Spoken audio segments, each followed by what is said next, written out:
within our sport or the community around our sport. I'm pleased that it pointed out that it's normally in December, and that's why I was oblivious to it. Yeah, I've seen it another on football, but Wigan had a game planned in where they were going to support Rainbow Laces. I'm sure I've seen some other clubs do it, but I don't know. I don't remember specific events with other clubs as well as I do with my club. But yeah, all positive stuff because it doesn't belong. I mean, the growth of the women's game when you hear if you hear Jodie Cunningham's interview on Out of Your League, and she talks about basically the broad assumption that all the women that play must be lesbians and what have you. It's clearly a message that still needs to get into the sport and the wider community. That does it fucking matter whether they are or not? Yeah. Not at all. Sorry, okay. I was saying yes, it does matter. I really agree with you there. So let's move on to some championship news. And youngster Tom Nisbet has joined Oldham RLFC on an initial 2-week loan deal from St Helens. Nisbet, who can play on the wing or at fullback or in the centres, joined Saints from Newton Storm at the age of 15 and has progressed through their academy system. I must have got this from St Helens' website.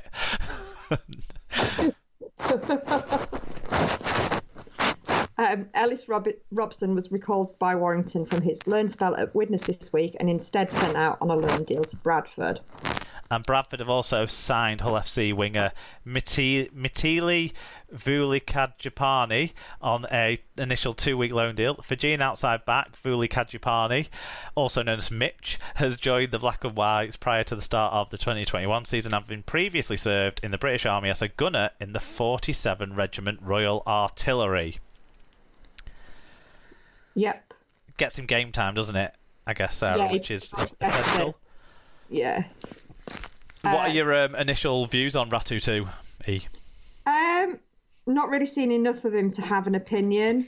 I think, I think it's a mistake to think he is going to be Ratu 2, simply because he's Fijian and in the army. But that's how we do these things. If a guy comes over with a big name and big hair, we think he's going to be a hard man. You know, these things happen. We just assume these things. So now that's it. Ratu no longer set the stall out. If you're Fijian and you've been in the army, you're going to score lots of tries. Yeah, and be really. And then change your name when you go to rugby union for some reason. Yeah. Staying with Bradford, they're going to return to Odsal this weekend for their championship clash with York. The last time that they played at Odsal was against Sheffield Eagles on September the 1st, 2019. Since then, Bradford have been playing 13 miles away from their home at the Tetley Stadium in Dewsbury. A sort of added line on this that I read after I'd put the rundown together. They've got a new 18-month lease, so they'll be there for a year and a half now at Odsal. And apparently the first few games are going to be played on a narrower pitch because they've just started doing stock car racing again at Odsal. And so the corners, the curved up corners of the grass have gone for the stock car circuit. So it's going to be like when Sheffield played at Owlerton on that really narrow pitch. So be hoping for people to get sent off, so then there'll be some space, I think, is the optimum. Yeah. Even further to see the pitch now. Yeah. London Broncos assistant coach Jamie Langley will leave the club at the end of the month. The 37-year-old has spent 5 seasons with the Capo club after moving to London at the end of 2015 to work under then head coach Andrew Henderson. Former Coventry Bears boss Tom Sang will step up to be Danny Ward's assistant for the rest of the season, as well as remaining in his academy head coaching role. So 2 jobs for Tom Sang. I know how that feels, Tom, to get told you've got a promotion, but it actually turns out you just got to do 2 jobs. I think Langley's going to Sale Rugby Union, so a loss to the sport, not just the Broncos. Yeah. Former Warrington centre Matt King has been appointed as assistant to Lebanon head coach Michael Chika for the 2021 World Cup. King, who's 41 back-to-back Challenge Cups with the Wolves during his 4 seasons in Super League from 2008 to 11, and is currently assistant coach at the Sydney Roosters. Former Featherstone halfback Louis Jouffret has been added to the France training squad ahead of the World Cup. Jouffret, 25, has been playing in the French Elite Championship for Avignon this season after his move to Ottawa. Aces fell through due to their deferral. He is one of two changes made by coach Laurent Fresneau, the other being a call-up for the Villeneuve fullback Thomas Lasvenes. I don't know. Dropping out of the 34-man training squad is former Catalans halfback Lucas Alba, who suffered an injury with Carcassonne last month and was due to join up with Toulouse at the end of the French season. The other player making way is Catalans prop Paul Seguier. The squad will get together from May 30th to 1st June in Bordeaux, so that'll be their first get-together, but it won't involve Seguier or Albert. I wouldn't mind a weekend in Bordeaux. And finally, former Australia Rugby League captain and coach Bob Fulton has died at age 74. England-born Fulton, who made 35 appearances for the Kangaroos, had been suffering with cancer. After emigrating to Australia aged 4, he played 213 games for Manly Warringah Sea Eagles and also won 3 World Cups as a player before coaching Australia to 2 world titles.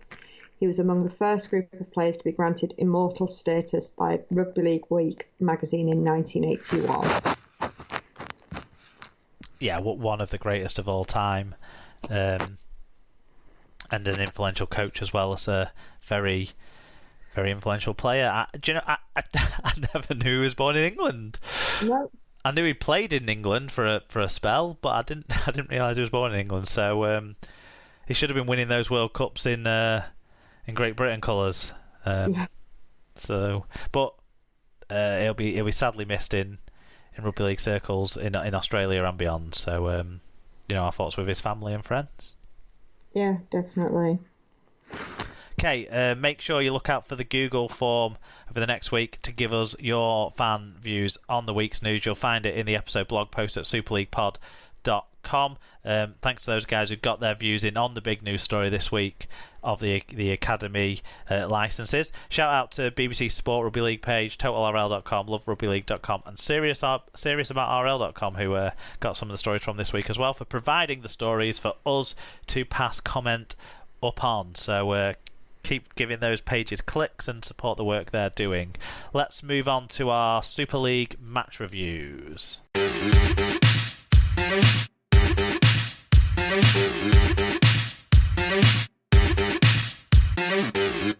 Right, it was round 7 of Super League this week, and it didn't get underway until the weekend because we had that wonderful Monday night of fans returning. So Saturday lunchtime was the first game, Salford versus Wigan, and it was a close one. Salford were winning 14-10 at half-time, but it finished 17-16 to Wigan in the end. James Child was the referee. In terms of the stats show Wigan weren't at their best in this game. 5 more errors made and 5 more penalties conceded show that compared to Salford's numbers. Salford made a few more metres at a slightly better average gain, although Wigan actually made 4 clean breaks to Salford's 1, and Wigan had a 4.3% better team tackle success rate. Salford falling below 90%, which might be a feature in why they ultimately lost, unfortunately for them. Individually, Liam Farrell, 1 try, 138 metres. Jackson Hastings, 8 tackle busts, 134 metres, and of course that 1 drop goal. Zach Hardacre, 7 tackle busts, 133 metres, and Harry Smith, 1 try assist, 5 tackle busts, 111 metres. For Salford, Callum Watkins, 175 metres, and Ken Seo, 138 metres. I think they thought there was a weakness on Wigan's left defensive edge. Harvey Levett, 1 try, 134 metres, and Elijah Taylor, 40 tackles, 10 of which were marker tackles. There was a bit out of the disciplinary for this one. Paulie got a grade B dangerous contact 1 match penalty notice. I think it's for the tackle, if anyone's seen it, where he completely ripped the shirt off the back of Brad Singleton, but earlier on in the tackle process he'd had his leg kind of out and twisted a bit, so I think it must have been for that incident. And John Bateman got a caution for other contrary behaviour. He kicked out to get out of a tackle. Fan views, Sarah. So starting with Matt Speakman, he said, awful game, hardly any flair to either team. 5 tries and 2 were intercepts and 2 were barge overs, which tell you all you need to know. Hastings with a fantastic drop goal to win, and Farrell put the team on his back. Easy to see why there's no rhythm for Wigan with so many backs injured. French injury is a worry. Improvements to handling and discipline are a must, but we're still unbeaten, which is the main thing. White Pie said, not going to lie, I was only half watching this one as I was more focused on Brentford versus Bournemouth in the playoffs. I'm not jealous of Tim G being there at all. But this was by far our poorest game so far. Flat in attack and ill-disciplined defence made this way harder than it needed to be. Singleton was my player of the match and easily the best middle, but Harry Smith's run for the Pearls try was the match highlight. Still, regardless of how poor we were, we are 7 from 7 and still haven't actually put in a performance for the full 80 minutes yet. EFC 78JU said Salford were controlling the first period with the tries, including one from Harvey Levette.